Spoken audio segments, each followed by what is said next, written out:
আমার রেট বেশি, 4,000-এর নিচে যাবো না। আজকে চল না চুমকি, তার পরের বার বাড়াই দিমনি। সর, চুমকি পরের বার নেওয়াতে বিশ্বাসী না। এই বলেই আজকেও 3টি কাস্টমারকে বিদেয় করে দিল চুমকি। চুমকি হলো এই নষ্টপাড়ার সবচেয়ে সুন্দরী পতিতা। হ্যাঁ, নষ্টপাড়ার মেয়ে চুমকি। বয়স 24 হবে, লম্বা 5 ফুট 5, গায়ের রং দুধে আলতা, টানা টানা চোখ, ঘন লম্বা চুল। প্রথম দেখাতে যে কেউ পাগল হবার উপক্রম। চুমকির সাজসজ্জা দেখে তাকে এখানকার লাগে না। ওর চড়া সাজ এই মেয়ে সাজে না, তাই হয়তো ওর আগে পিছে সব কাস্টমারটাই খোড়ে। মনে হয় কোনো ভালো ফ্যামিলির মেয়ে। আসলে ওরকম অনেক কাস্টমারই আসে চুমকির কাছে, কিন্তু ও একজনকে ছাড়া আর কারো কাছেই যায় না। পুরো 1 বছর ধরেই চুমকি তার কাছে যায়। ওর যত টাকা দরকার ওই লোকই দেয়। উনি বেশ ভালো ব্যবসায়ী। ইদানিং ওই লোকটা আসছে না। যাবার আগে 20 দিনের টাকা দিয়েও গিয়েছিল চুমকির জন্য। আর আজ 21তম দিন। চুমকির আজকে মনটা ভালো না। ওর মায়ের জন্মদিন আজকে। মায়ের কথা খুব মনে পড়ছে ওর, তাই ও মানুষ দেখে রেট বলছে। কাজ করার কোনো ইচ্ছেই আজকে নেই। যদিও সবার থেকে রেট সবসময় চুমকিরই বেশি থাকে, তবে হাজার চাইলেও অন্য কারোর সাথে চুমকি যায় না। আবার কেউ বলারও নেই, কেননা সবার থেকে বেশি চুমকিই কামায়। এখানে হোক সেটা একজনের থেকেই। লোকটা আসলে শারীরিক চাহিদা মেটাতে আসে না, সে আসে মনের খোরাক জোগাতে চুমকির কাছে আসে। চুমকির এই নষ্টপাড়ায় প্রায় 1 বছর ধরে আছে। ওর মা বাবা কেউ নেই। মায়ের অসুখের জন্যই মূলত নষ্টপাড়ায় আসা চুমকির। কিন্তু এখানে থেকেও নিজের মান সম্মান শেষ করে দিয়ে নিজের অস্তিত্ব বিলীন করে জীবনের কালো অধ্যায়ের মধ্যে পা বাড়িয়ে এত টাকা খরচ করেও মাকে বাঁচাতে পারেনি ও। মাত্র 9 মাসের মাথায় মাকে হারিয়ে ফেলে। তারপর আর কি? পুরনো জীবনে ফিরেনি কেন চুমকি? কারণ কেউ তাকে গ্রহণ করবে না। অবশ্য চুমকি চেষ্টাও করেছিল, কিন্তু ফলাফল শূন্য। আর তার যে একটা ছোট বোন আছে, তাকেও তো মানুষ করতে পারবে না। তাই শত অনিচ্ছা সত্ত্বেও চুমকি এই নষ্ট কাজ করছে এবং একটি এতিমখানাও চালাচ্ছে। প্রতি মাসে বেশ কিছু টাকা দেয় ওখানে। চুমকির বোন ওখানেই থাকে। চুমকি জানে ওখানে থাকলে ওর বোন ভালো থাকবে। এদিকে আজকেও প্রতিদিনের মতো কাস্টমাররা এসে ভিড় লাগিয়েছে। সবাইকে বিদায় করে দিয়ে ঘুমিয়ে গেছে চুমকি। আসলে চুমকির বয়সের মেয়েদের জীবনে বিয়ে হবার স্বপ্ন থাকে, স্বামী সন্তানের স্বপ্ন থাকে, কিন্তু ওর জীবনে তো এমন কিছুই নেই, নিরামিষ জীবন। তাই কোনো রকম ঘুম আসলেই ওর কাছে সবচেয়ে শান্তি লাগে। আর এতিমখানাতে গেলে রাত 3টে বাজে। চুমকির দরজায় ধাক্কা দিচ্ছে আখি। রুহিবু, বড় আপায় ডাক দিছে, দরজা খোলো দি। আর তোমার কাস্টমার মইরা গেছে বউ, একটা গাড়ি অ্যাক্সিডেন্টে নাকি উনি মইরা গেছে, আজকা খবর পাইছি। তখন সাথে সাথেই দরজা খুলে কিছুটা রেগে চুমকি বলল, তোরে রুহি বলে ডাকতে নিষেধ করছি। এখানে কেউ জানে না আমার নাম রুহি। তুই ওভাবে আমার আর ডাকবি না। আচ্ছা বউ, আর ডাকমু না, খেয়াল আসিল না এই ঘটনা শোনার পর। চুমকিরও খারাপ লাগছে মানুষটার জন্য, কিন্তু পড়ে গেল চিন্তায়। কারণ এখন ওকে আবার কারো কাছে পাঠিয়ে দিবে নিশ্চয়ই। তখন ভয় পেতে লাগলো চুমকি। এখন আসি আখির প্রসঙ্গে। আখি হচ্ছে রুহিদের সাথে একজন মেয়ে। ও রুহিকে খুব পছন্দ করে। রুহির প্রতি ওর কোনো হিংসে কাজ করে না, বরং রুহিকে নিজের বোন ভাবেও। এবার আসল কথা হলো, এই মুহূর্তে চুমকির ডাক পড়েছে এখানকার ঠাকুর আপার কাছে, মানে নিপার কাছে, যে এই পল্লীর সর্দারণী। আর তার ডাক পড়া মানে কোনো জরুরি কাজ আছে। রুহির ছদ্মনাম চুমকি। চুমকি, এত দেরি কেন করলি? কতক্ষণ ধইরা ডাকাইতাছিলাম। আমি ঘুমাইতেছিলাম আফা। রাইতে আবার কিসের ঘুম? আজকে আমার ছুটি। হো, মনে পড়ছে। আচ্ছা শুন, তোর নতুন কাস্টমার ইরাজ সাহেব এইটা, যা ভিতরে নিয়ে যা। আর এক রাইতে 40,000 দিতে রাজি হয়েছে তোর রূপের কথা শুই না। এরে মানা করা আমার ভালো মনে হয় নাই, তাই আজকে তোর মানা করতেও কাস্টমার নিছি। তুই চিন্তা করিস না, ক্যাশ দিছে সব টাকা। এবার নিয়ে যা সাহেবরে, আর ভালোভাবে খেজমত করিস সাহেবের। চুমকি মনে মনে ভাবছে, এই মহিলা আমারে শান্তি দিবে না। মুখের মিষ্টি খালি টাকা আদায়ের সময় এক প্রকার ভীতিও কাজ করছে মনে। কিরে চুমকি, নিয়ে যা। আচ্ছা। ছেলেটার দিকে চুমকি না তাকিয়েই বলল, দাঁড়ায় আছেন কেন? তখনই নিপা কঠিনভাবে তাকালো চুমকির দিকে। তখন চুমকি স্বাভাবিক গলায় বলল, সাহেব চলেন। তারপর লোকটাকে নিজের ঘরে এনে বসতে বলে চুমকি ফ্রেশ হয়ে একটা গোল্ডেন কালারের শাড়ি পরে আসলো। চুলগুলো খোলা, কপালে ছোট্ট একটা গোলাপি টিপ, বেশ দারুণ লাগছে ওকে। চুমকি এবার ঘরে এলো, লোকটার দিকে তাকালো। তাকিয়ে বেশ অবাক লাগলো। কারণ এর বয়স 28 বা 30 হবে। খুবই সুদর্শন একজন পুরুষ। যে কোনো মেয়েই তাকে বিয়ে করতে চাইবে, কারণ যে কোনো মেয়েই তার মতো পুরুষকেই নিজের জীবনের সঙ্গী হিসেবে চাইবে। লোকটা একটা নীল পাঞ্জাবি পরা বেশ টিপটপ গোছানো মানুষ। বয়স 30 হবে। হাতে একটা ছোট মদের বোতল, সেটা থেকে লোকটা মদ খাচ্ছে। নেশা ধরেছে ওকে ভালোভাবেই। চুমকি তখন তাকে দেখে মনে মনে ভাবছে, এরকম একজন লোকের নষ্ট পাড়ায় আসার কি প্রয়োজন, মাথায় ধরছে না। এসব ভাবতে ভাবতেই চুমকি লোকটার পাশে এসে বসলো। আর পাশে বসতেই ছেলেটা ওর কাছে এসে পড়ল। চুমকির বেশ ভয় করছে। ছেলেটা ওর গা ঘেঁষে একদম কানের কাছে এসে আস্তে করে বলল, রুহি। ডাকটা শুনেই চুমকির চোখ বড় হয়ে গেল, কারণ এই নাম একটা কাস্টমারের মুখে শুনে চুমকির ভিতরের রুহি যেন জেগে উঠল। এই নামের এই নষ্ট পাড়ার অস্তিত্ব রাখেনি।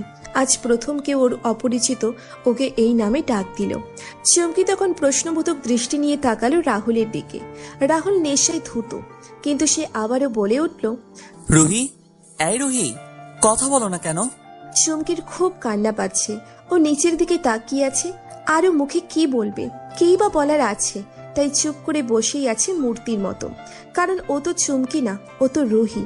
নিজের নাম, নিজের অস্তিত্ব আজ কিছুই তোর অবশিষ্ট নেই। কিন্তু নিজের নাম প্রতিটা মানুষের খুব প্রিয় হয়। ভালোবাসার একটা জিনিস হয় যা সবাই মরার আগ পর্যন্ত পাল্টাতে চায় না। কিন্তু ভাগ্যের কি লেখনি, রুহি নামটা থেকে পর্যন্ত আজ এই মেয়েটা বঞ্চিত, যেই নামটা অনেক ভালোবাসা দিয়ে ওর বাবা মা রেখেছিলেন। ওদিকে রাহুল রুহিকে কথা বলার জন্য বলছে, কিন্তু চুমকি কিছুই বলছে না, বলার কোনো কথা নেই। আর সব থেকে বড় কথা, এই ছেলেটিকে আজ প্রথম দেখছে চুমকি। ওর রুহি জীবনের সাথেও কখনো এর পরিচয় ছিল না। আর এই অন্ধকার জগতে আসার পরে তো একজন লোক ছাড়া কারো সাথেই চুমকির কথাও হয়নি। আর এই পল্লীতে কখনো এই লোকটাকে দেখাও হয়নি। তবে উনি চিনে কিভাবে আমাকে, এই সব ভাবছি রুহি। রাহুল তখন হুট করে মাটিতে বসে পড়ে আর বলতে থাকে, জান শোনো, আমি আর কখনো ওই কাজ করব না।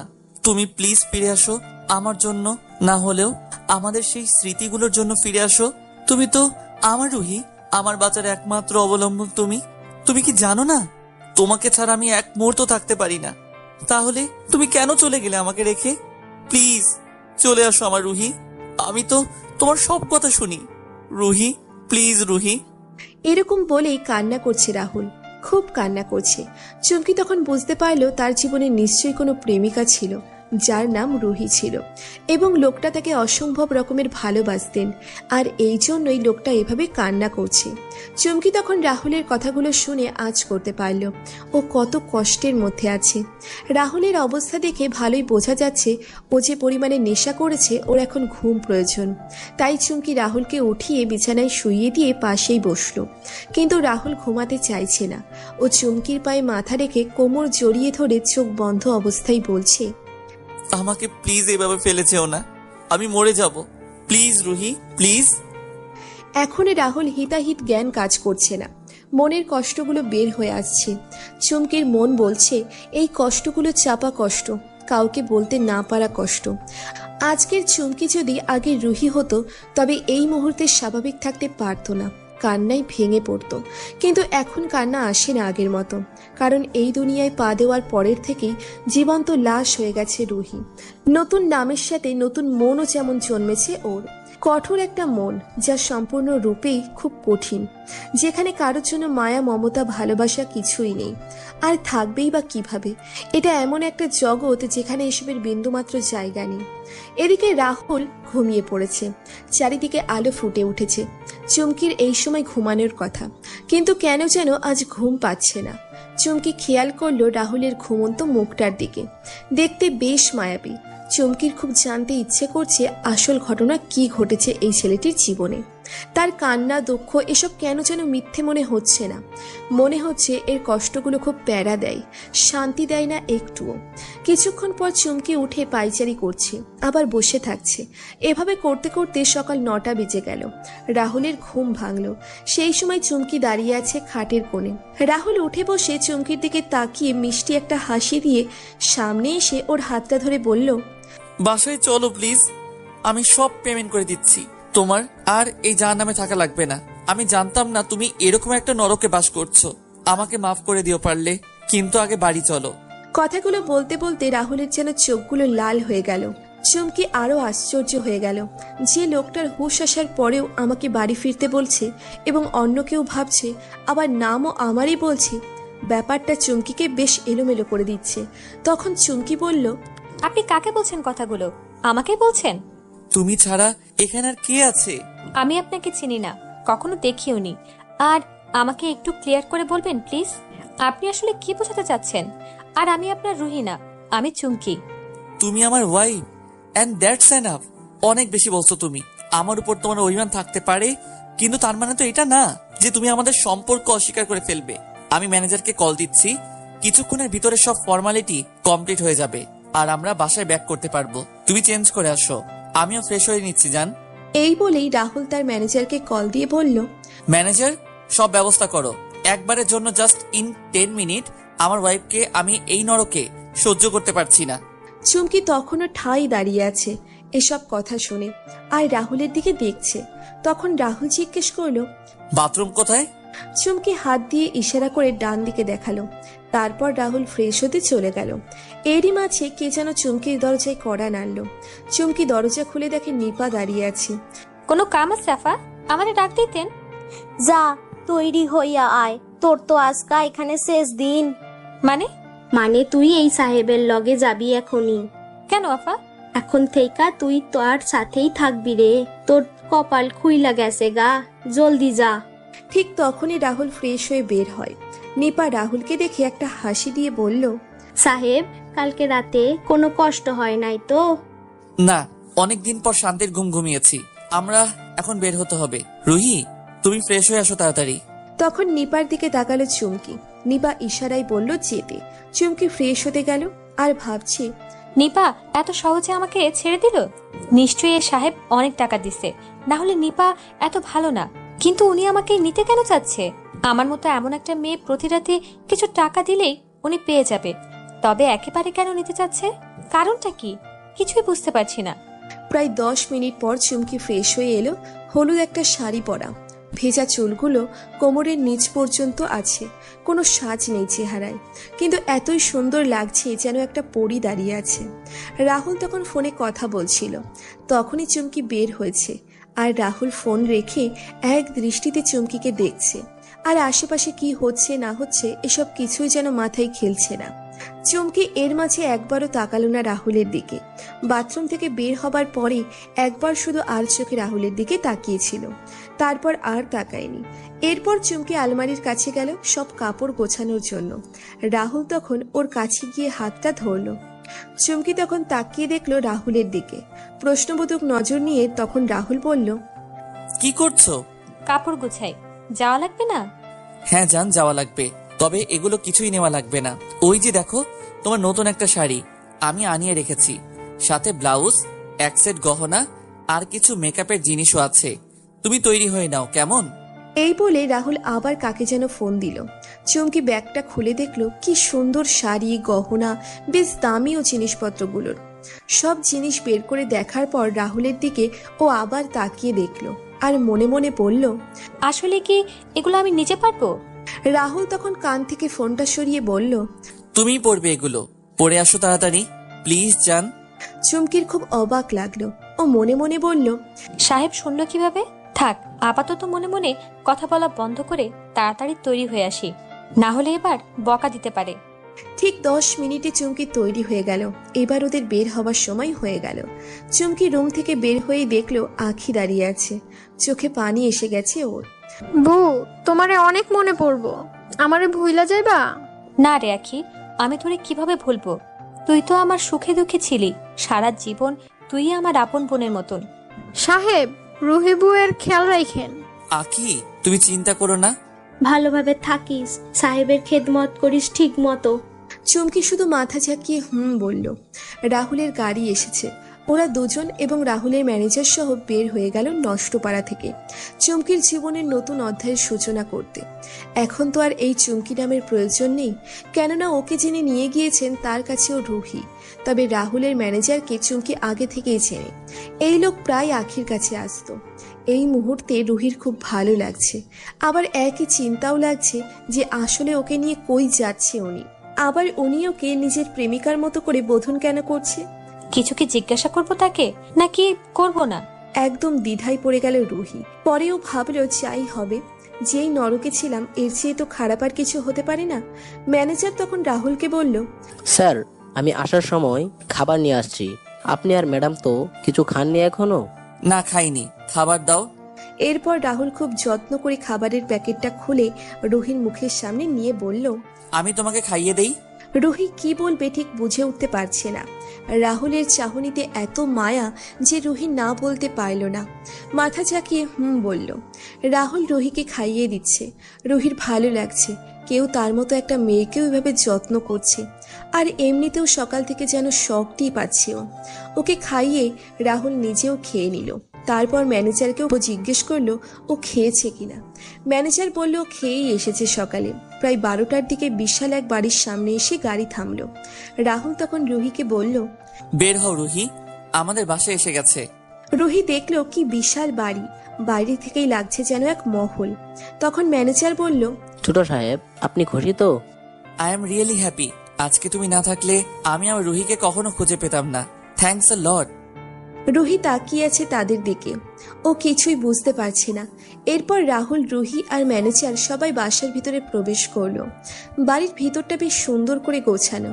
রুহি বুঝতে পারলো রাহুল খুব ধনী একজন মানুষ, কিন্তু বাসায় শুধুমাত্র 2টো কাজের মানুষ আছে, আর কেউ নেই। তারা আগেই ফুল দিয়ে গেট সাজিয়ে রেখেছে। রুহি ঢুকতেই ফুল দিয়ে ওকে বরণ করা হলো।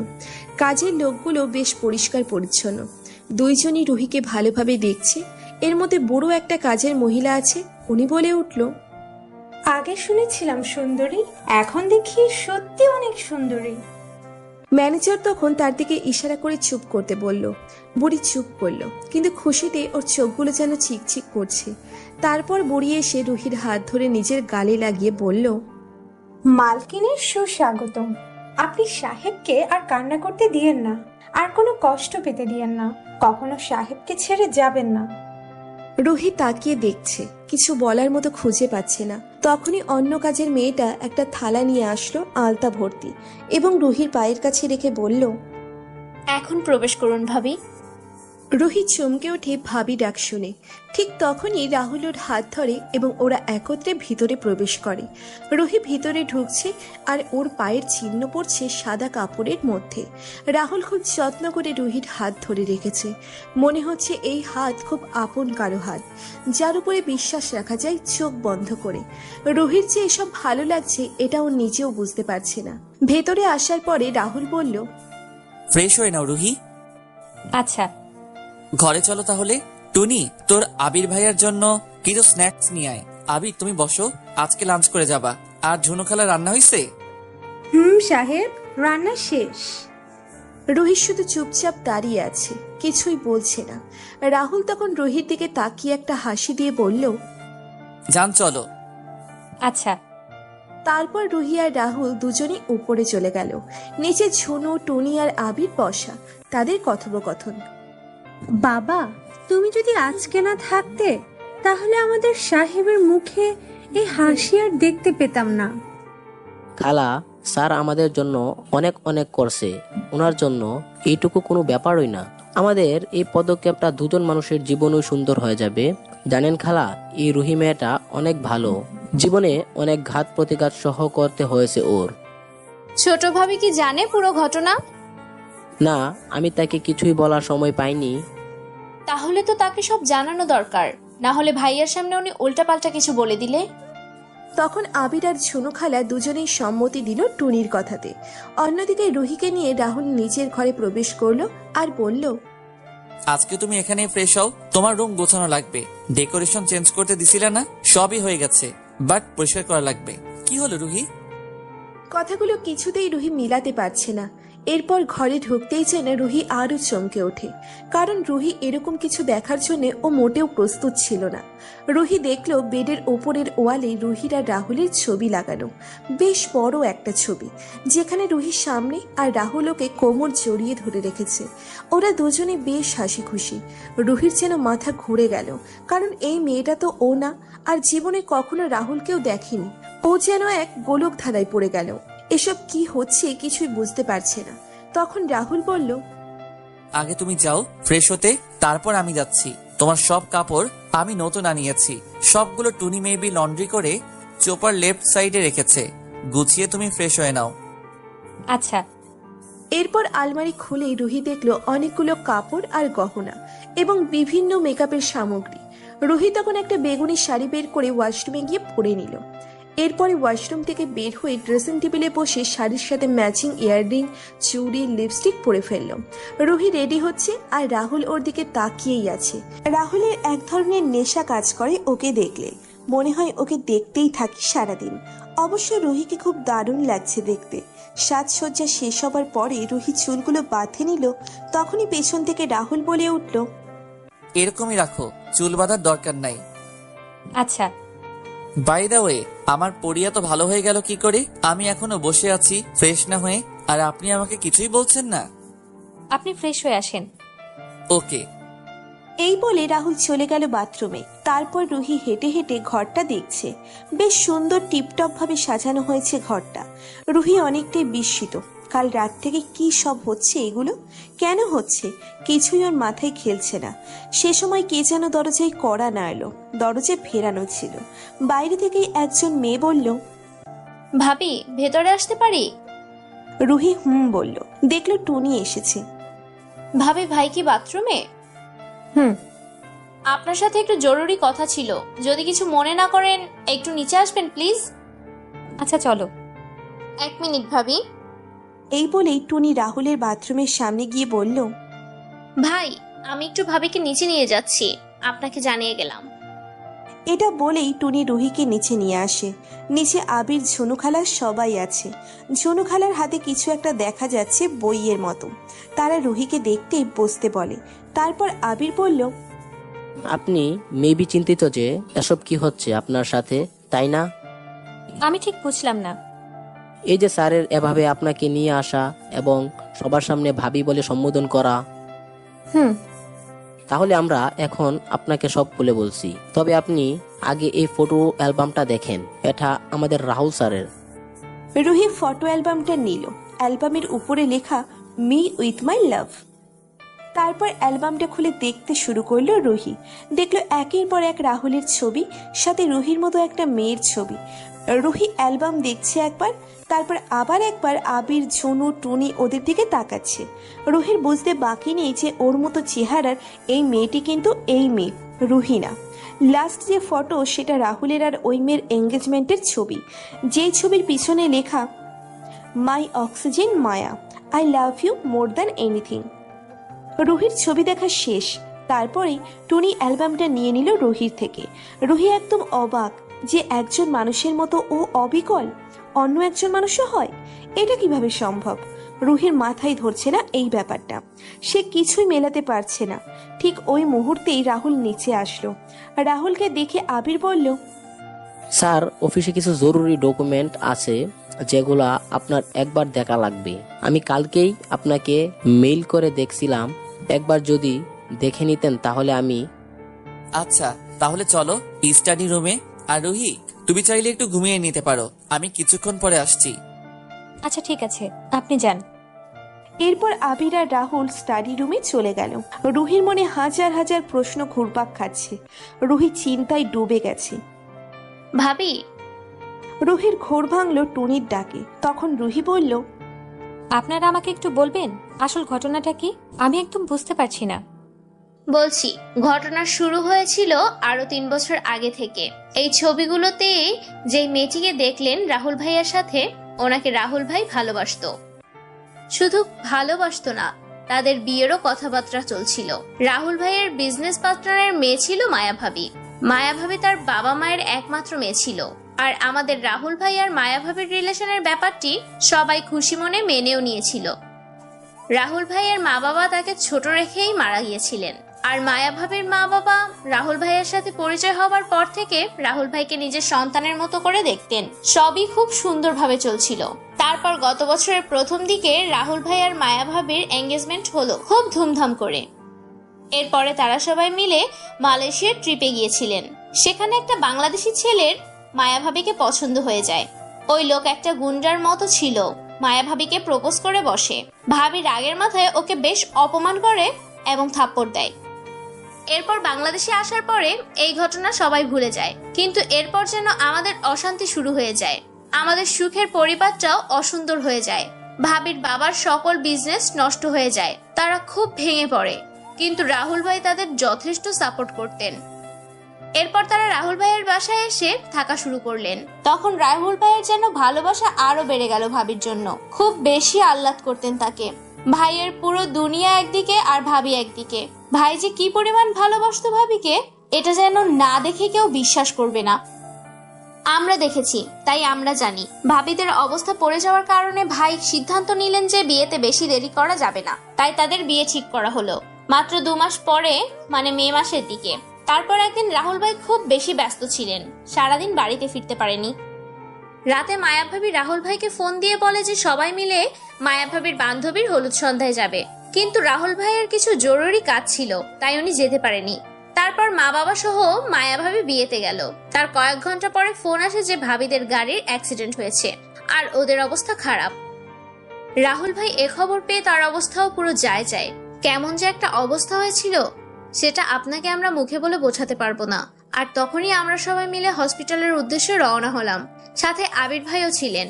উনি ফোন দিয়ে জানাতে পারলেন যে অ্যাক্সিডেন্ট শুধু অ্যাক্সিডেন্ট না, এটা ভাবিদের মেরে ফেলার চক্রান্ত ছিল, আর সেটা অন্য কেউ নয়, ওই অসভ্য উন্মাদ লোকটা করেছিলেন। পরে রাহুল ভাই এসব শুনে পুরো পাথরের মতো হয়ে গিয়েছিলেন। তার মুখের কোনো কথা ছিল না, শুধু একটা কথাই বলেছিলেন, আবির ওকে ছাড়িস না, যা লাগে সব ব্যবস্থা কর। ভাইয়ার চোখে মুখে রাগ, জেদ, ক্ষোভ দেখা যাচ্ছিল। পারলে উনি ওখানেই ওই লোককে শেষ করে দিতেন, কিন্তু চোখ দুটো ভেজা। নিজের ভালোবাসার মানুষকে হারানোর ভয় কাজ করছিল। অবশেষে আমরা হাসপাতালে পৌঁছে গেলাম, আর যাওয়ার পরে শুনলাম ভাবির বাবা মার স্পট ডেট হয়েছে। রাহুল ভাই এই কথা শুনে জিজ্ঞেস করলো, আমার মায়া, মায়া কেমন আছে? অবস্থা ভালো বলা যায় না, আমরা চেষ্টা করছি। যা লাগে যত লাগে আমি দিব, আমার মায়াকে সুস্থ করে দিন প্লিজ। এটা বলেই রাহুল ভাই মাটিতে বসে পড়লো। পুরো 3 ঘন্টা অপারেশন চললো। এই সময়ের মধ্যে ভাবির ভাই ওই লোকটাকে পুলিশ দিয়ে ধরায়, এনকাউন্টার করে মারায়া ফেলছিল এইটুকু সময়ের ভিতরেই। তখন ওই খবর শোনার পরে রাহুল ভাই শুধু বলেছিল ওপরের দিকে তাকিয়ে, মা, পাপা, আমি আপনাদেরকে বাঁচাতে পারলাম না, তবে ন্যায় বিচার করার চেষ্টা করেছি। ভাইয়ের চোখ ভর্তি পানি ছিল। মায়া ভাবির মা বাবা অনেক সম্মান করতেন রাহুল ভাই। অপারেশন শেষ হলো। প্রায় 4 ঘন্টা ভাবিকে আইসিইউতে রাখা হয়েছিল। সেই সময়গুলো রাহুল ভাই ঠায় দাঁড়িয়েছিল। আইসিইউ রুমের বাইরে সারা দিন ভাই এত খাটাখাটুনি করতেন, তবুও তাকে এরকম বিধ্বস্ত কখনো দেখা যেত না। সেদিন যেমন দেখা যাচ্ছিল, সারাটা রাতেই ভাই না খেয়েছিলেন। অনেক চেষ্টা করেও তাকে কিছু খাওয়াতে পারিনি আমরা কেউ। যদিও কারোই মনে ছিল না কিছু খাওয়ার, মনের মধ্যে ঝড় বইছিল আমাদের। এরপর ভোর হয়ে আসতে শুরু হলো। ডাক্তার ভিজিটে আসলেন মায়া ভাবিকে দেখতে। আমরা সবাই গেটের বাইরে শুধু ভেতরে কি হচ্ছে সেটা জানার আশায় ব্যাকুল হয়েছিলাম। ডাক্তার যখন ভেতরে ছিলেন তখন আমরা সবাই বাইরে দাঁড়িয়েছিলাম একটা সুখবর শোনার আশায়। কারণ আর কোনো রকম দুঃখ নিতে পারছিলাম না আমরা কেউ, বিশেষ করে রাহুল ভাই। তার মা বাবা তো তাকে সেই ছোটবেলায় রেখে মারা গিয়েছিলেন। তারপর যাদের বাবা মা বলেছিল তারা দুজনও এক নিমিষেই তাকে আবার অনাথ হয়ে গিয়েছিল। এবার শুধু রাহুল ভাইয়ের সুখ বলতে রইল তার ভালোবাসার মানুষ, যাকে ছাড়া রাহুল ভাই অপরিপূর্ণ। আমাদের সবার মনের একটাই কথা ছিল। এসব ভাবতে ভাবতেই কিছুক্ষণ পরে ডাক্তার বাইরে বেরিয়ে এলেন। ডাক্তারকে দেখেই আবির ভাই জিজ্ঞেস করলেন, ডক্টর, ভাবির কি অবস্থা? আপনারা সবাই একবার দেখা করে নিন, তারাতে বেশি সময় নেই। কথাটা শুনেই রাহুল ভাই মাটিতে বসে পড়লেন আর হতভম্ব হয়ে ডাক্তারের দিকে তাকিয়ে রইলেন। আমাদের সবার চোখ দিয়ে পানি ঝরতে লাগলো। মায়া ভাবির মতো একটা হাস্যোজ্জ্বল মেয়ে আমাদের মাঝে আর বেশি সময়ের জন্য নেই, এটা আমরা কেউ মেনে নিতে পারছিলাম না। রাহুল স্যার একদম নিস্তব্ধ হয়ে গেছে। তার কি বলা উচিত বা কি বলবে সেটা স্যার জানে না। সেই মুহূর্তে কেবিন থেকে একটা নার্স এসে ডাক্তারকে বলল, স্যার, পেশেন্ট তার আপনজনদেরকে দেখতে চাইছে, কি করব? যা করতে চাইছে করতে দাও, আটকিও না। আবির দরজার ওপাশ থেকে কথা বলতে বলতে এসে সোফায় বসে বাকি কথা বললেন। আবির আর কথাগুলো বলতে পারছে না, মনটা খুব ভারী হয়ে গিয়েছে। তাই টুনিকে বলল। টুনি, কথাগুলো তুই শেষ কর, আমি আর পাচ্ছি না। বলেই আবির উঠে চলে গেল।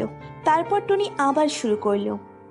তারপর আমরা সবাই মিলে কেবিনে গেলাম। সবার প্রথমে রাহুল ভাই সামনে গেলেন। রাহুল ভাই গিয়ে এক দৃষ্টিতে তাকিয়ে আছে মায়া ভাবির দিকে। চোখগুলো লাল রঙের হয়ে গেছে। মায়া ভাবির চোখ দিয়েও পানি পড়ছে। কে কাকে কি বলবে কিছুই বুঝতে পারছে না। মায়া ভাবি তখন রাহুল ভাইয়ের হাতের উপর হাত রাখলো। তার হাতের প্রচুর পরিমাণ ক্ষত, ফর্সা হাতে লাল জখমে ভরা। তারপর ভাবি বলল, রাহুল। রাহুল অন্যদিকে তাকিয়ে আছে। রাইসার আব্বু, এদিকে তাকাও। রাহুল আর মায়ার মেয়ের নাম রাইসা রাখতে চেয়েছিল, কিন্তু রাহুল ভাইয়া কিছুই বলছে না। কথাগুলো বলতে গিয়ে মায়া ভাবির গলা ধরে আসছিল, কিন্তু রাহুল ভাই তখনও কিছু বলছে না, শুধু তাকিয়েছিল ভাবির দিকে। রাইসার আব্বু শোনো, আমার একটা রাইসা চাই। তুমি তোমার খেয়াল রেখো, আর কখনো আমাকে মনে করে কেঁদো না। আমি থাকবো না তো কি হয়েছে, আমার স্মৃতি তো আছে। একটা বিয়ে করো আমার জন্য, আর শোনো, তাকে অনেক ভালোবেসো। তুমি সুখে থাকবে অনেক, প্লিজ। ঝুনু খালা চোখের পানি মুছতে মুছতে বলল, তুমি এসব কেন বলছো মামুনি? কিচ্ছু হবে না তোমার, আমরা আছি না। খালা, ও কথা বলছে না কেন? ওকে কথা বলতে বলেন। ওকে একবার আমায় জড়িয়ে ধরবে না? ও এভাবে তাকিয়ে আছে কেন আমার দিকে? রাহুল, কথা বলো না একটু, প্লিজ রাহুল। ভাবি কান্না করতে করতে তার কথাগুলো বলছে। বেশ কষ্ট হচ্ছে বোঝা যাচ্ছিল।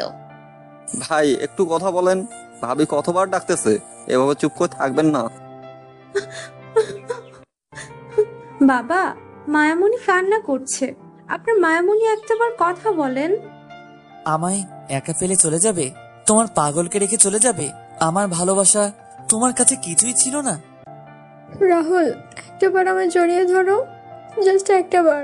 তোমার ওই টাইট হাতটা শেষবারের মতো পেতে খুব ইচ্ছে হচ্ছে।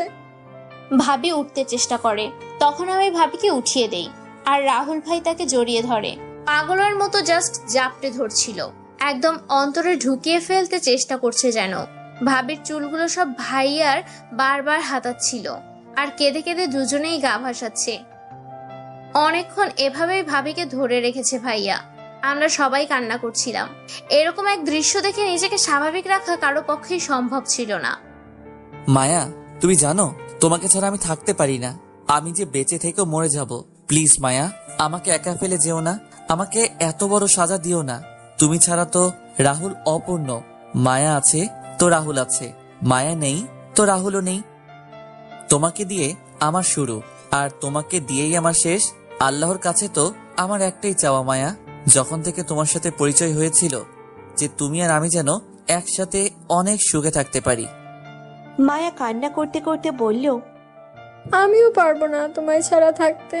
আমি কিভাবে থাকবো তোমাকে ছাড়া? আমার সব তুমি রাহুল। তোমার থেকে দূরে আমি যেতে চাই না। আমি মরতে চাই না, আমি মরতে চাই না। আমি তোমায় কোথাও যেতে দিব না, কোথাও না। তুমি আমার আর আমার কাছেই থাকবে। মায়া, আমাকে একা করে দিও না। আমি পাগল হয়ে যাব, পাগল হয়ে যাব মায়া। আমি এত বড় কষ্ট সহ্য করতে পারবো না। আবির, ঝুনু খালা আর টুনির দিকে তাকিয়ে মায়া বলল, আপনারা সবাই আমাকে মাফ করে দিবেন প্লিজ। জানা অজানায় অনেক ভুল ভ্রান্তি করেছি। না ভাবি, আপনি অনেক লক্ষ্মী একটা মেয়ে। আমরা আপনাকে অনেক সম্মান করি। ঝুনু খালা, রাহুলের জন্য একটা পরীর মতো মেয়ে এনে দেবেন। আমার রাহুলকে যেন অনেক ভালোবাসা দিয়ে আগলে রাখে। ওকে বিয়ে করানোর দায়িত্ব কিন্তু আপনাদের সবার। আমার সবচেয়ে প্রিয় জিনিস রেখে যাচ্ছি আপনাদের কাছে, ওকে দেখে রাখবেন। আমি চলে যাওয়ার পরেও ওর অনেক কষ্ট হবে, অনেক পাগলামিও করবে, কিন্তু প্লিজ আপনারা ওকে সামলিয়ে নেবেন। মায়া, উইল ইউ স্টপ দিস মায়া? ভেবেছিলাম বিয়ের পর খুব করে ভালোবাসা দিব আমার রাহুলকে, কিন্তু দেখো আমাদের ভাগ্য কেমন একটা খেলা খেললো আমাদের সাথে। আমি তোমার স্ত্রী হওয়ার আগেই চলে যেতে হচ্ছে। আমার বউ কেউ হলে মায়াই হবে, আর কেউ হবে না, কখনোই না। I love you a lot, please don't leave me. আমিও তোমার সাথে চলে যাব মায়া। এই দুনিয়াতে আমার আর কোনো কাজ নেই। রাহুল, ভুলেও না এ কথা মাথায় এনো না। আমি মারা যাওয়ার পরে তোমার নিজ হাতে আমার খাটোলা নিয়ে কবরস্থানে যাওয়া লাগবে। এটাই আমার লাস্ট উইশ। পূর্ণ করবে না তুমি? রাহুল কান্না করতে করতে বলল। এই আশাটা পূরণ করতে গিয়েছে রাহুলের বুকে রক্তক্ষরণ হচ্ছে খুব। এই ব্যথাটা যে সহ্য করার ক্ষমতা নেই রাহুল ভাইয়ার, তা হয়তো বা মায়া বুঝতে পারছে না। তারপর মায়া আবার বলল, কাঁদবে না একদম, আর ঠিকমতো খাওয়া দাওয়া করবে, নিজের খেয়াল রাখবে, কিন্তু তবুও আমার কাছে নিজে থেকে আসার চেষ্টা করবে না। তোমাকে ছাড়া আমি পারবো না মায়া, তুমি কেন বুঝছো না? মায়াকে ছাড়া ও রাহুলের কথা শেষ করার আগেই মায়ের বুকের উপর মাথা রেখেই নিজের শেষ নিঃশ্বাস ত্যাগ করে। মায়া, মায়া, মায়া প্লিজ কথা বলো। আমার মায়া কথা বলছে না কেন? মায়া, তোমার কথা না শুনে আমি তো একটানা 3 ঘন্টাও থাকতে পারি না। মায়া, মায়া, তোমাকে তো অনেক কিছু বলার ছিল। কতটা ভালোবাসি তা ঠিকভাবে আমি প্রকাশত্ব করতে পারিনি। মায়া, তুমি আমার অন্তর, তুমি আমার রুহ। তুমি আমাকে সবসময় বলতে না আমি তোমাকে ভালোবেসে কিছু ডাকি না কেন? বাসর রাতে ডাকবো বলে ডাকতাম না। মায়া, ওঠো না প্লিজ, প্লিজ মায়া। আমার তো কথাগুলো শেষ হয়নি, আরো অনেক কথা জমে আছে। আমি সহ্য করতে পারছি না। এত একা করে দিয়ে যেও না তোমার রাহুলকে। আমার পথ চলার জন্য শুধু আমার মায়াকেই চাই। সবাই তখন কান্না করছিল, খুব কান্না করছিল। মায়ার অকালে মারা যাওয়া আর রাহুল ভাইয়ার এই অবস্থায়। তখন আবির বলল, স্যার, ভাবি আর নেই, আপনি প্লিজ নিজেকে কন্ট্রোল করুন। স্যার প্লিজ শান্ত হন। দেখো আবির, তোমার ভাবি কথা বলে না। টুনি, তোর ভাবিকে উঠতে বল। খালা কিছু বলেন না, আমি পারছি না। স্যার আপনি আমার সাথে চলেন। তারপর অনেক কষ্টে রাহুলকে নিয়ে বাইরে গেলেন আবির। মায়া রাহুলকে যেভাবে যা বলে গেছে উনি সব সঠিকভাবে করেছিলেন। কবরটাও নিজের হাতে দিয়েছেন। সেন্সলেস হয়ে যায় কবরস্থানে। আবির তখন তাকে বাসায় না নিয়ে হসপিটালে নিয়ে যায়, আর ডাক্তার বললেন, Rahul need rest, don't worry. Okay doctor. এভাবে পরদিন সকাল হয়ে আসলো। রাহুল কোথায় গেছে কেউ জানে না। সবাই মিলে খোঁজা শুরু করলো। এরপর রাহুলের পিএ শম্পা ফোন করে বলল, স্যার অ্যাক্সিডেন্ট হয়েছে। ও রাস্তায় দেখে তাকে স্কায়ারে অ্যাডমিট করেছে। রাহুলের অপারেশন চলল 5 ঘন্টা। অপারেশন শেষে ডাক্তার বলল, পেশেন্ট কোনো কারণে হয়তো আর ফিরে আসতে চায় না। অনেক ক্রিটিক্যাল ছিল অপারেশনটা, উনি বেঁচে গেছেন। এখন জ্ঞান ফিরে আসলে নিশ্চিত হওয়া যাবে, না হলে উনি কোমায় চলে যাবেন। এরপর প্রায় 1 মাস পরে রাহুলের জ্ঞান আসলো।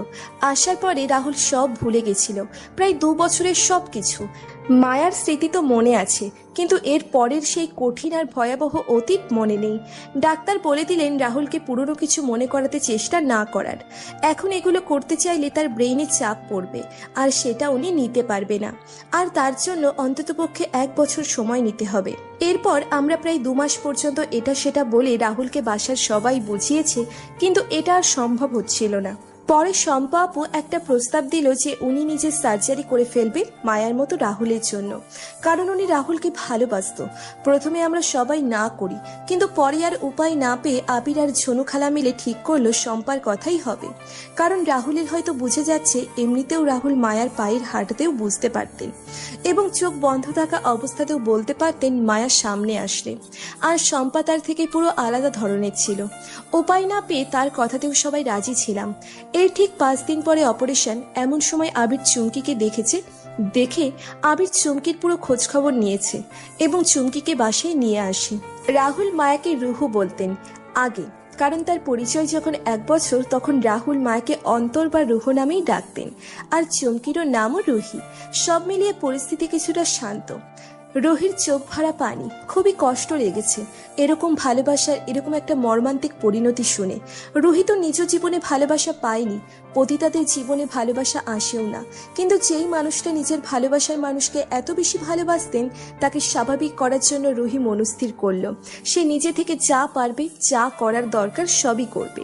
আমাকে আপনারা যেভাবে বলবেন সেভাবেই সব হবে। থ্যাঙ্কস। ঝনু আর টনিও খুব খুশি হলেন রুহির এমন প্রতিক্রিয়ার জন্য। প্রায় 2টো বাজে। এখন দুপুরের খাবারের সময় হয়ে গেল। রাহুলেরও কাজ শেষ। সবাই খেতে বসলো। রুহু, আমি খাইয়ে দিব তোমাকে। আচ্ছা। এরপর রাহুল রুহিকে আগে খাইয়ে দিয়ে নিজে খেয়ে নিল। রুহির রুম পরিষ্কার করা হয়ে গিয়েছে। রুহু, তুমি এখন একটু ঘুমাও, তোমাকে রুমে দিয়ে আসি, চলো। আপনিও ঘুমাবেন একটু? আচ্ছা ঠিক আছে। তারপর রাহুল রুহিকে ওর রুমে নিয়ে গেল। রুহি রুমে দেখলো কি সুন্দর করে ডেকোরেশন করা, কি চমৎকার রুচি ছিল মায়ার। অসম্ভব রকমের ভালোবাসা দিয়ে প্রতিটা জিনিসপত্র যেন কিনেছিল মেয়েটা। রুহি রাহুল আর মায়ার কথাগুলো মনে করে খুব কষ্ট পাচ্ছে। ওর মনে কেন এত মায়া হচ্ছে রাহুল ছেলেটার জন্য সেটাও নিজেও বুঝতে পারছে না। শুধু মনটা বলছে এই ছেলেটার জীবনে এত কষ্ট প্রাপ্য না। তারপর নিজেকে নিজে রুহি আয়নায় দেখে বলছে, হ্যাঁ, আমি মায়া না, আমি কখনো মায়া হতেও পারবো না। জানি আমি সত্যি হতেও চাই না, শুধু এই মানুষটাকে ভালো রাখতে চাই যতদিন না উনি সত্যিটা না জানে যে আমি তার মায়া না। তার মায়া তাকে চিরকালের জন্য ছেড়ে চলে গেছে। একটা ভালো লোক যার মনটা অবুঝ বাচ্চাদের মতো, তাকে আর কষ্ট পেতে দেব না, তাকে খুব খুব ভালো রাখবো। সন্ধ্যা গড়িয়ে রাত 8টা বেজে গেল।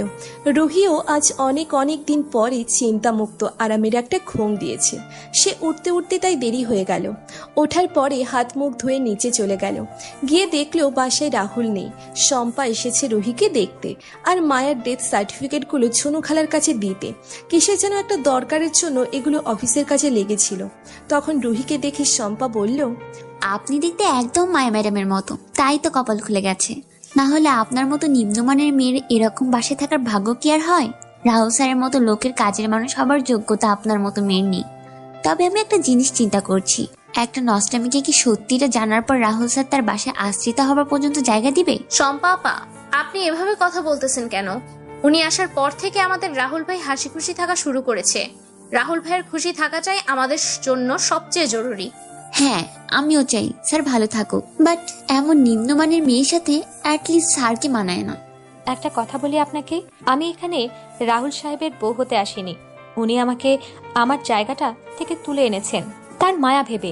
আমি জানি আমি মায়া না, আর মায়া ম্যাডামের জায়গাটা আমি নিতেও চাই না। রাহুল সাহেব যখন সুস্থ হয়ে যাবেন তখন তাকে আমি নিজেই সত্যিটা জানিয়ে দেব। আমার মধ্যে তাকে নিয়ে কোনো স্বার্থ নেই, শুধু একটা ভালো মানুষ ভালো থাকবে আমি এটাই আশা করি। তাই আমাকে এসব উল্টাপাল্টা কিছু শোনালেও আমার মধ্যে কোনো কষ্ট বা কিছু হারানোর দুঃখ কাজ করবে না। শুধু শুধু আপনার মতো উচ্চ শ্রেণীর মানুষের প্রতি একটা অসম্মানের সৃষ্টি হবে, যেটা হয়তো না হলেই ভালো। রুহির কথা শুনে শম্পা রাগে ফুসতে ফুসতে টেবিলের উপরের কাগজপত্র রেখে চলে গেল। আর বের হবার সময় রাহুলকে দেখলো, দেখে সালাম দিয়ে চলে গেল। রাহুল আসার পরে ঝনু খালাকে জিজ্ঞেস করলো, শম্পা এভাবে কান্না করতে করতে চলে গেল কেন? কিছু সত্য কথা সহ্য হয়নি ওনার, তাই চলে গেছে। বাবা সাহেব, আপনি ফ্রেশ হয়ে রাতের খাবার খেয়ে নেন, বৌমনিও মাত্র উঠলো। আচ্ছা খালা। রুহি, তুমি ঠিক আছো? আপনি ফ্রেশ হয়ে আসেন, আমরা খাওয়া শেষ করি। ওকে। তারপর রাতে খাওয়া দাওয়া শেষে রাহুল বলল, আমার মাথাটা একটু ব্যথা করতেছে। রুহি, আমি রুমে গেলাম, তুমিও রেস্ট করো। রুহি সম্মতি দিয়ে নিজ ঘরে ঘুমোতে গেল। রাতে রুহি ভাবছিল কিভাবে রাহুলের মন মতো হয়ে চলবে। এসব ভাবতে ভাবতেই ও ঘুমিয়ে গেল। সকাল হলো। রুহি ভোরবেলা ঘুম থেকে উঠে সুন্দর করে সাজগোজ করলো, যেমনটা রাহুল পছন্দ করে। এরপর নিচে গিয়ে ঝুনু খালা ও টুনির কাছে রাহুল খাবারের বিভিন্ন রকম জিনিসপত্রের প্রতি পছন্দ অপছন্দ সম্পর্কে জেনে নিল, যেন কিছুতেই ওর কারণে রাহুলের কোনো প্রকারের কষ্ট না হয়। রাহুল প্রায় 9টার দিকে ঘুম থেকে উঠে ফ্রেশ হয়ে নিচে আসলো। রুহিকে দেখে গুড মর্নিং জানালো। বেশ ফুরফুরা লাগছে আজ রাহুলকে। রাতের ঘুমটা ভালো হয়েছে হয়তো। এতদিন পরে নিজের ভালোবাসার মানুষকে দেখছে নিজের সামনে। মন ভালো না থেকে উপায় কোথায়? নাস্তা বানানো শেষ। রাহুল আর রুহি খেতে বসছে। রুহি রাহুলকে খাবার বেড়ে দিচ্ছে, আর রাহুল রুহির দিকে দেখছে অপলক দৃষ্টিতে। তখন হঠাৎ রাহুলের চোখে পানি। কি যে একটা সুন্দর দৃশ্য টুনি আর ঝুনু খালা দেখে খুবই খুশি হচ্ছে। টুনু ঝুনু রুহির এরকম আচরণ দেখে নার্ভাস হয়ে টুনি বলল, ভাই দেখছেন, ভাবির আচরণ বেশ পরিবর্তন হয়েছে। ভাই এতদিন ওনার কাছে ছিল না, এজন্যই এমন হয়েছে। টুনি কথাটা কিন্তু এই জন্যই বলেছে যাতে মায়া আর রুহি দুজনের আচরণ যে বেশ আলাদা রাহুল যেন বোঝে না যায়। যেহেতু রুহি আর রাহুল এতদিন পরে একসাথে হয়েছে, তাই রাহুল আজ অফিসে না গিয়ে রুহিকে নিয়ে ঘুরতে যাবে। আগে সব সময় ওরা যখন অনেকদিন পর দেখা করত তখন সারা দিন একসাথে সময় কাটাতো। নাস্তা খাওয়া শেষে রাহুল বলল, রুহি, রেডি হও। কোথাও যাবেন? হ্যাঁ। কোথায় যাব? আগে তৈরি হও, পরে বলছি।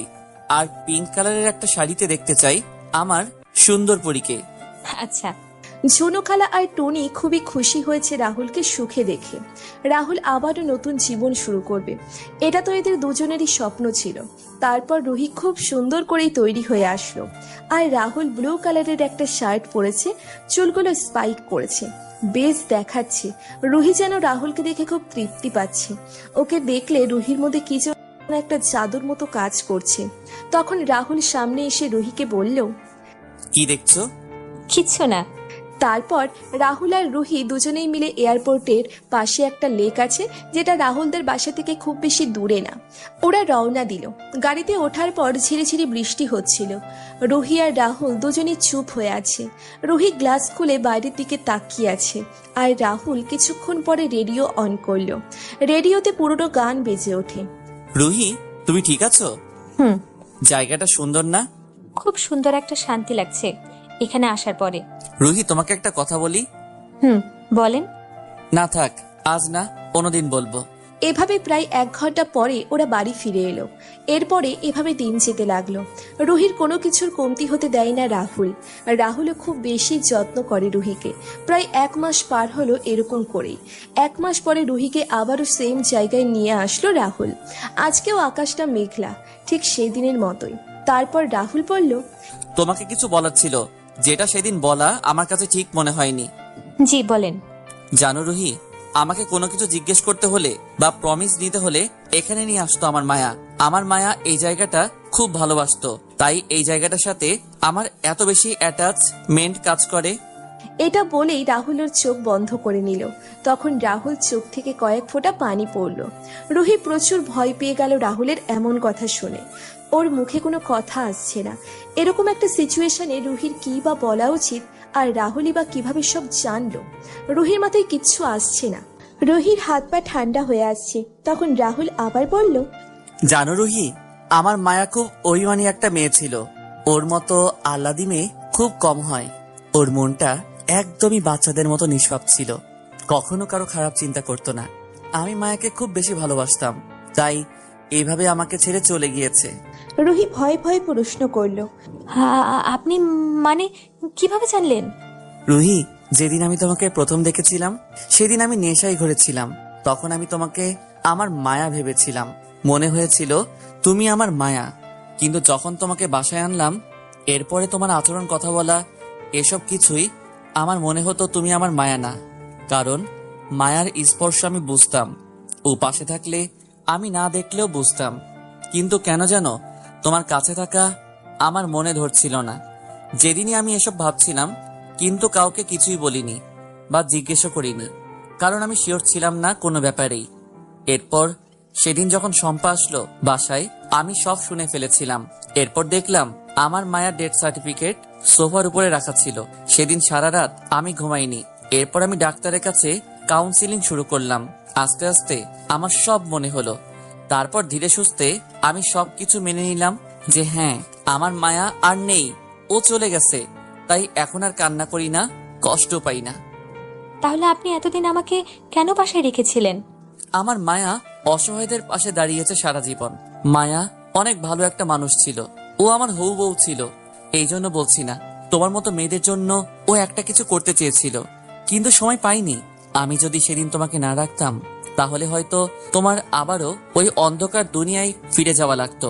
আর আমি তা চাই না, আমার জন্য কারো জীবনটা আবারও নষ্ট হয়ে যাক। আমি এই কয়দিন তোমাকে কিছুই বলিনি, জিজ্ঞেসও করিনি। এর পেছনে শম্পা একটা বিশেষ ভূমিকা রেখেছে। আর শম্পা আমার খুবই কাবিল একটা এমপ্লয় ছিল বরাবর, যার কারণে আমি বুঝতাম ও আমাকে পছন্দ করে। এটা জানা সত্ত্বেও ওকে চাকরিতে রেখেছিলাম। কাল শম্পার বিয়ে হয়ে গিয়েছে। এখন আর কোনো ঝামেলা নেই আমার জীবনে। আমি শান্তিমতো আমার মায়াকে ভেবে বেঁচে থাকতে পারবো বাকি জীবন। আপনি আমাকে ভুল বুঝেননি তো? আমি আসলে না, তোমাকে ভুল বুঝিনি। আর এখানে তোমার কোনো দোষও নেই। আবির, ঝুনুখালা আর টুনি আমার সুখের জন্যই এইসব করেছে, সেটা আমি বুঝি। তুমি নিজেকে দোষারোপ করো না। রুহি মনে মনে ভাবছে উনি মায়াকে বড্ড বেশি ভালোবাসেন। রাহুলের কষ্ট মায়াকে ছাড়া রাহুল বাকি জীবন অতিক্রম করা লাগবে, এটা ভেবেই রুহির চোখ দিয়ে পানি পড়ছে। রুহি, তোমার আর মায়া সাজা লাগবে না। এরপর কিছুক্ষণ দুজনেই নীরবতা পালন করলো। তখন হঠাৎ বৃষ্টি শুরু হয়ে গেল। রুহি আর রাহুল দুজনের অশ্রুসিক্ত নয়ন, কেউ কাউকে দেখছে না। তারা দুজনই তাকিয়ে আছে আকাশের পানে। দুজনের মনে দু ধরনের কষ্ট কাজ করছে, কিন্তু তারা একে অপরের জন্যও ব্যথিত। ভাগ্য যেন এক নিষ্ঠুর খেলা খেলছে তাদের সাথে। রুহির ইচ্ছে করছে রাহুলকে জড়িয়ে ধরতে আর রাহুলের সব কষ্ট নিজের মধ্যে নিয়ে নিতে, কিন্তু রুহি পারছে না। ওর তো অধিকার নেই, কারণ রাহুলের মতো একটা ছেলের পাশে দাঁড়ানোর মতো যে যোগ্যতা থাকা লাগে সেটাও হারিয়ে ফেলেছে। যেদিন ওই নষ্ট পাড়ায় ওর পা রাখতে হয়েছিল, এখন নির্বাক হয়ে রাহুলের কষ্ট দেখা ছাড়া আর কোনো উপায় রুহির নেই। এভাবে প্রায় 20 মিনিট পর রাহুল বলল, চলো বাসায় যাই। রুহি কিচ্ছু বলল না, শুধু হ্যাঁ সূচক মাথা নাড়িয়ে সম্মতি দিল। এরপর বাসায় ফিরে গেল ওরা। টনি রাহুল আর রুহিকে দেখা মাত্রই বলল, ভাবি, আপনি আর ভাইয়া তো ভিজে গেছেন পুরো, আমি টাওয়াল নিয়ে আসি। কিন্তু রাহুল তখন কিছু না বলেই ঘরে চলে এলো। এটা দেখে টনি বলল, ভাবি, কিছু হয়েছে? আপনাদের এমন দেখাচ্ছে কেন? উনি সব জেনে গেছে। আমি মায়া না, আমি রুহি। এটা উনি আগেই, শম্পা যেদিন এসেছে সেদিন উনি সব জেনে গিয়েছিল। এটা বলেই রুহিও ওর ঘরের দিকে চলে গেল। রুহি রুমে ঢুকে দরজা লাগিয়ে দিল আর মাটিতে বসে পড়ল। আবহাওয়াটা বেশ খারাপ হয়ে যাচ্ছে বাইরে, সেটা দেখা যাচ্ছে, কিন্তু রুহির ভিতরে ঝড় কেউ দেখতে পাচ্ছে না। শরীরের যেন সব শক্তি হারিয়ে ফেলেছে রুহি। কেমন যেন লাগছে, হাত পা ভেঙে আসছে। শুধু রাহুলকে চোখের চাহনি, মুখে বলা কথাগুলো মনে পড়ছে বারবার। কখনো রুহি কারোর জন্য এমন অনুভব করেনি যেমনটা এখন রাহুলের জন্য অনুভব করছে। কিন্তু কেন এমন অনুভব হচ্ছে এটা রুহির আর বুঝতে বাকি নেই। রুহি বুঝে গিয়েছে রাহুলকেও ভালোবেসে ফেলেছে, তাই রাহুলের কষ্টে ওর কলিজা পড়ে যাচ্ছে। রাহুলের চোখের পানি যেন রুহির অন্তরে গিয়ে লাগছে। বারবার এই জিনিসগুলো মনে পড়ছিল। আজকের এই দুনিয়াটা খুবই খারাপ লাগছে। রুহি জানে রাহুলের সাথে রুহির মিল কখনো সম্ভব না। আর রুহি মনে মনে ভেবেও রেখেছিল রাহুল সবকিছু জানার পরে এই বাড়ি ছেড়ে চলে যাবে। যেই আশ্রমে রুহির বোন থাকতো, রুহি ওখানেই চলে যাবে, কারণ এখন আর কোনো পিছুটান নেই। শুধু আছে কিছু মিষ্টি সুন্দর স্মৃতি যা রাহুল ওকে দিয়েছে। রুহি বাথরুমে গিয়ে অনেকক্ষণ কান্না করলো, নিজের মনকে শক্ত করলো, কারণ এখন যে ওর চলে যেতে হবে। তারপর বের হয়ে রুহি হালকা নীল একটা শাড়ি পরে নিল।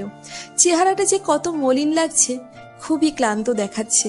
ওদিকে রাহুলও ফ্রেশ হয়ে এসে বসে আছে রোলিং চেয়ারে। ঝড় ক্রমাগত বাড়ছে, এই কারণে বৃষ্টির ঝাপটা জানালা দিয়ে ভিতরে আসছে। রাহুল উঠে জানালা লাগিয়ে দিল। কাচের ভেতর দিয়ে ওপাশের ঝড় দেখছে রাহুল। এদিকে টুনি এই ব্যাপারটি ঝুনু খালা আর আবিরকে জানিয়ে দিল, আর আবির রাহুলের বাসার দিকে রওনা দিল।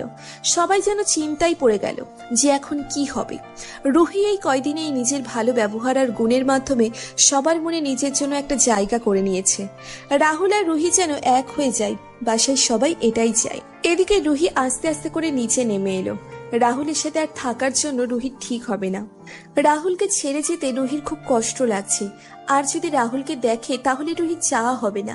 কিন্তু মায়ের মতো চেহারা নিয়ে প্রতি মুহূর্তে রাহুলকে মায়ের কথা মনে করিয়ে রুহির থাকাটাও ঠিক হবে না। তাই বাইরের এই অবস্থা দেখেও রুহি কাউকে কিছু না বলেই বের হয়ে গেল আশ্রমের উদ্দেশ্যে। প্রায় 1 ঘন্টা পরে আবির আসলো রাহুলের বাসায়। এসেই বলল, ঝুনু খালা, স্যার কোথায়? রাহুল বাবা তার রুমে। আর রুহি ভাবি কোথায়? মনে হয় তার ঘরে আছে। আচ্ছা, আমি স্যারের ঘরে যাই, তার সাথে দেখা করা দরকার। এটা বলে আবির উপরে উঠে রাহুলের রুমের দরজায় কড়া নাড়ল। রাহুল পেছনের দিকে না ঘুরেই বলল, ভেতরে আসতে পারো? স্যার, আমি। আবির বসো। স্যার প্লিজ, আপনি আমাদের ভুল বুঝবেন না। আমরা আপনার মেন্টাল টেস্ট এমন ছিল দেখে এই পদক্ষেপটা নিয়েছিলাম। আবার অন্যান্য কোম্পানিগুলো আপনার এই অসুস্থতাকে হাতিয়ার বানিয়ে আমাদের কোম্পানির সব ডিল নিতে পারত। অনেকেই এমন টেস্ট করেছিল, এসব কারণেই আমরা অসহায় হয়ে গিয়েছিলাম। আমি ডক্টরের সাথে কথা বলেছি, আর না বললেও আমি তোমাকে বিশ্বাস করি আবির। তোমরা আমার জন্যই এসব করেছিলে, আমি বুঝতে পারছি। যাই হোক, এখন আর কোনো সমস্যা নেই, সব ভুলে যাও। আমি রুহির নামে আমার উত্তরার মার্কেটটা করে দিতে চাচ্ছি। ওই মেয়েটা হাসি খুশি থাকলে আমার মনে হয় আমার মায়া ভালো আছে, ওর যেন কোনো কষ্ট না হয়, সেদিকে খেয়াল রেখো। স্যার, আপনার কি মনে হয় মেয়েটা এভাবে সুখে থাকবে? কথাটা শুনে রাহুল চমকিয়ে ওঠে। কি বলতে চাচ্ছ তুমি? স্যার, আপনি কি বুঝেন রুহি আপু আপনাকে অনেক বেশি ভালোবাসে? কিছুদিন আগে যখন আপনার জ্বর ছিল, উনি না খেয়ে সারা দিন রাত আপনার সেবায় ব্যস্ত ছিল। এগুলো কি উনি মায়া হিসেবে করেছে? এগুলো কি একটা মানুষ নাটক করতে পারে? আর যদি করেও, তবে কি এভাবে কেউ এতদিন নাটক করতে পারে? রাহুল চুপ করে আছে। স্যার, আপনি যদি সত্যি চান যে রুহি আপু খুশি থাকুক, তাহলে ওনাকে আমার ভাবি বানিয়ে ফেলেন। উনি আপনার টাকা বা আপনার রূপকে ভালোবাসেননি, উনি ভালোবাসে আপনার মনকে। আর মায়া ভাবিও চাইতেন আপনি ভালো কোনো মেয়েকে বিয়ে করে জীবনে সুখী হবেন। আর একটা কথা কি স্যার, ভাবির চারিত্রিক দিক থেকে এখনো পবিত্র আছেন। আমি তার ব্যাপারে সব খোঁজ নিয়েছিলাম আগেই। আমি আপনাকে এভাবে সব বলতাম না, কিন্তু আজ না বললে পরে আর বলা হতো না। এমন সময় টুনি দৌড়ে এসে রাহুলকে বলল, ভাইয়া ভাইয়া, ভাবি বাসায় নেই। এই অবস্থায় উনি কোথায় যেন চলে গিয়েছে। মানে তুই ভালো মতো দেখেছিস? জি ভাইয়া, আপনি প্লিজ ভাবিকে খুঁজে বের করেন। তার অবস্থা খুবই বিধ্বস্ত হয়ে গিয়েছিল। আবির চলো, রুহিকে খুঁজতে হবে। এরপর ওরা বেরিয়ে পড়ল। রাহুল টেনশন বেড়ে গেল।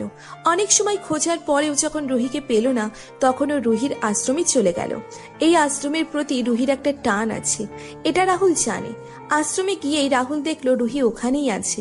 রুহি একটা ছোট্ট বাচ্চার কান্না থামাচ্ছিল। কি অপরূপ লাগছে ওকে দেখতে। দেখে যেন রাহুলের স্বস্তি ফিরে এলো। তখন রাহুল ডাক দিল, রুহি। রাহুলের ডাক শুনেই রুহির চোখ বড় হয়ে গেল এবং অবাক হলো রাহুলকে দেখে। রাহুল একেবারে ভিজে গেছে পুরোপুরি, কেমন ক্লান্ত দেখাচ্ছে ওকে। রুহি বাচ্চাকে অন্য একজনের কোলে দিয়ে এসে রাহুলকে বলল, আপনি এখানে কি করছেন? এখানে কেন এসেছেন? তুমি এখানে কেন এসেছো? আমি আর আপনাকে কষ্ট দিতে চাই না, আপনি প্লিজ চলে যান। কথাগুলো বলতে রুহির খুব কষ্ট হচ্ছে, তাই নিচের দিকে তাকিয়ে কান্না করতে করতে কথাগুলো বলে ফেলে রুহি। একবার কষ্ট পেয়েছি, আবারও কষ্ট দিবে আমাকে? রুহি, আমাকে রেখে চলে যাবে?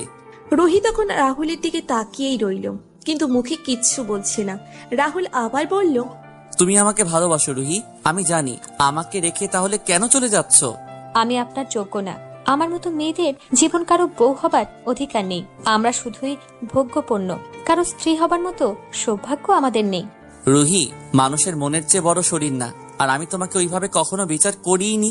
যখন শুনেছিলাম আমার মায়া এক দুর্ঘটনার কারণে নষ্ট পাড়ায় আটকা পড়েছে, তখন আমি একটাবারও চিন্তা করিনি যে আমার মায়া হয়তো নষ্ট হয়ে গেছে। তাহলে তোমাকে কেন এমন ভাববো? মনের পবিত্রতা অনেক বড় রুহি, এটা সবার থাকা দরকার। আর আমি জানি তুমি কারোর সাথে কখনো কিছু করনি, আর যদি করতেও তবুও তুমি আমার কাছে এমনই থাকতে। রুহি এবার কান্না আর যেন চেপে রাখতে পারছে না। রাহুল আবার বলল, আমাকে ছেড়ে গেলে কষ্ট তো একা তুমি না, আমিও পাবো। কারণ তুমি আমার অভ্যাসে পরিণত হয়ে গেছো। জানো রুহি, আমি কয়েক ঘন্টা আগেও এই জিনিসটা বুঝতে পারছিলাম না। তুমি যখন চলে গেলা, তখন আমি বুঝছিলাম যে আমার বেঁচে থাকার জন্যে রুহিকে লাগবে। আমি অনেক কষ্টে মায়াকে ছাড়া থাকার অভ্যাস করেছি, কিন্তু এখন আবার তোমাকে ছাড়া। রুহি এবার আর একটা কথাও রাহুলকে বলতে দিল না। সাথে সাথেই রাহুলকে জড়িয়ে ধরলো। রাহুল ও রুহিকে চেপে ধরলো। দুটো পিপাসায় কাতর আত্মা যেন নিজের অমৃত খুঁজে পেয়েছে। তাদের অপ্রকাশিত ভালোবাসা আজ সফল হয়েছে। সেই রাতেই রুহিকে বিয়ে করে একবারে বাসায় ফিরেছি। রুহি আর রাহুল দুইজন দুইজনের মাধ্যমে পূর্ণতা পেয়েছে তাদের ভালোবাসার। এরপর ওদের সব দুঃখ কষ্ট শেষ হয়ে নতুন জীবনের পথে ওরা একে অপরের হাত ধরে চলতে শুরু করলো। বিশেষ দ্রষ্টব্য, সম্পূর্ণ কাহিনী কাল্পনিক। বাস্তবে রুহিদের জীবন সুন্দরভাবে শেষ হয় না। তবে আমরা যদি পারি তাহলে তাদের পাশে দাঁড়ানো উচিত।